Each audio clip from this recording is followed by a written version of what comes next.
Class 9th chapter number 10 है ये। आज हम देखेंगे कि angle subtended bye a cord at a point, मतलब एक कॉर्ड है उसके द्वारा जो एंगल सबटेंडेड होता है एट अ पॉइंट, एक पॉइंट में। तो कॉर्ड होता क्या है, आज हम इसको देख रहे हैं। तो कॉर्ड क्या होता है, हमने देखा है ये एक प्रकार का क्या होता है, लाइन सेगमेंट होता है। ठीक है, लाइन सेगमेंट। जैसे मान लो अगर मैंने एक सर्कल बना लिया, इस टाइप से एक सर्कल है, यहाँ से एक पॉइंट ले लिया P और एक पॉइंट हो गया ये Q।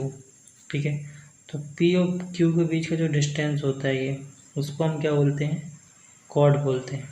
ठीक है, इट इज़ कॉल्ड कॉर्ड। ये क्या हो गया, कॉर्ड हो गया। ओके, अब बात आ रही है कि इस कॉर्ड के द्वारा किसी भी पॉइंट में अगर हम एंगल सबटेंडेड कैसे करते हैं, वो क्या इक्वल होते हैं या नहीं। तो हमको मालूम है कि कॉर्ड क्या है, एक प्रकार का लाइन सेगमेंट है। तो सबसे पहले हम देखते हैं कि मान लो अगर हमने एक लाइन सेगमेंट ले लिया, ये पी क्यू जो है एक लाइन सेगमेंट ले लिया। ठीक है, और ये क्या हो गया, एक पॉइंट हो गया आर।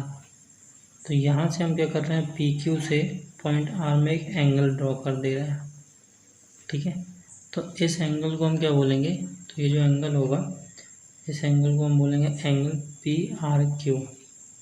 ठीक है, एंगल पी आर क्यू। और ये जो एंगल है सबटेंडेड बाय, किसके द्वारा सबटेंड किया गया है ये, तो सबटेंडेड बाय, ठीक है, line segment. Line segment P Q. ठीक है, तो इसी टाइप से हम जो है सर्कल में भी देखेंगे। जैसे मान लेते हैं कि मैंने एक सर्कल ये बना लिया, ये एक सर्कल हो गया। ठीक है, अब सर्कल में क्या है, P और ये क्या हो गया Q, दो पॉइंट ले लिए। ओके, अब यहाँ से यहाँ तक का जो डिस्टेंस होगा इसको हम बोलते हैं कॉर्ड। और देखो ये जो है एक लाइन सेगमेंट भी हो गया। अब लाइन सेगमेंट से हम किसी पॉइंट में क्या कर सकते हैं, अभी हमने देखा एंगल ड्रॉ कर सकते हैं। ठीक है, तो इस सर्कल है तो इसका एक सेंटर हो गया। तो मान लीजिए हमने एक सेंटर में क्या कर दिया, एक एंगल ड्रॉ कर दिया।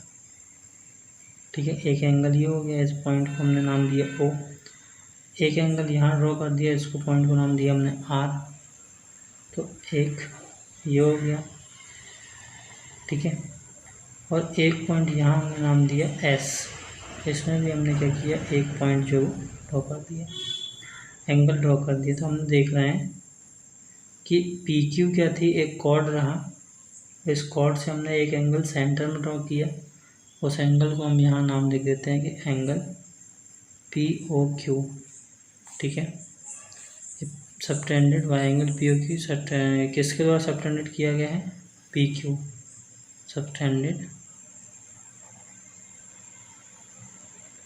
Subtended by chord PQ at centre O। ठीक है, एक सेंटर O में सबटेंड किया गया है। अब हम ये देख रहे हैं कि P और Q जो है एक कॉर्ड है, और यहाँ से यहाँ तक का जो ये बन रहा है इसको हम आर्क बोलते हैं। तो ये माइनर आर्क है और ये मेजर आर्क है। तो हम ये देख रहे हैं कि एंगल PRQ जो है ये किस में बन रहा है, ये मेजर आर्क में बन रहा है, मेजर आर्क में बन रहा है। ठीक है, एंगल बन रहा है।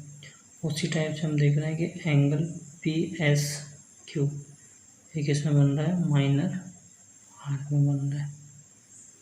ठीक है, तो इस टाइप से हम एंगल सबटेंड कर सकते हैं। बट हमको यहाँ पर ये देखना है कि क्या अगर हम इक्वल कॉर्ड लेते हैं, ठीक है, इस सेंटर में मान लेते हैं एक सर्कल में हम इक्वल कॉर्ड लेते हैं, जैसे एक ये सेंटर हो गया। ठीक है, तो एक ये P और दूसरा पॉइंट लिया Q। ठीक है, और उसी टाइप से यहाँ भी मान लेते हैं हमने एक पॉइंट ले लिया R।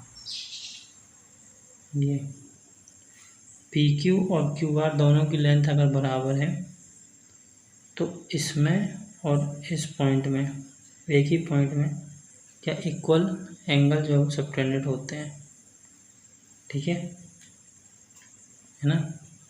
तो ये एंगल और ये एंगल क्या होते हैं, बराबर, है ना। तो इसी में क्या होता है, एक थ्योरम बन गया है, इसी को हम क्या बोलते हैं, थ्योरम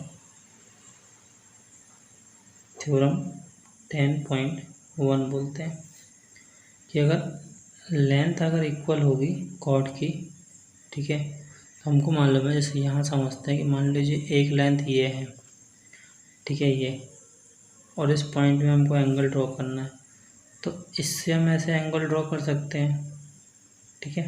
सॉरी, यहाँ आ गया, तो यहाँ मान लेते हैं P और ये हो गया Q।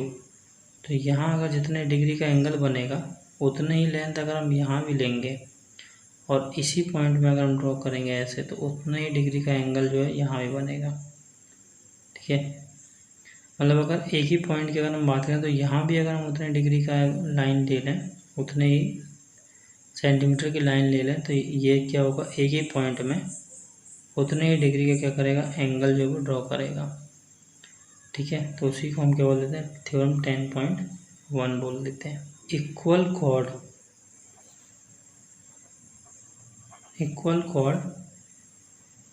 ऑफ ए सर्कल, ठीक है, equal cord of a circle subtend equal angles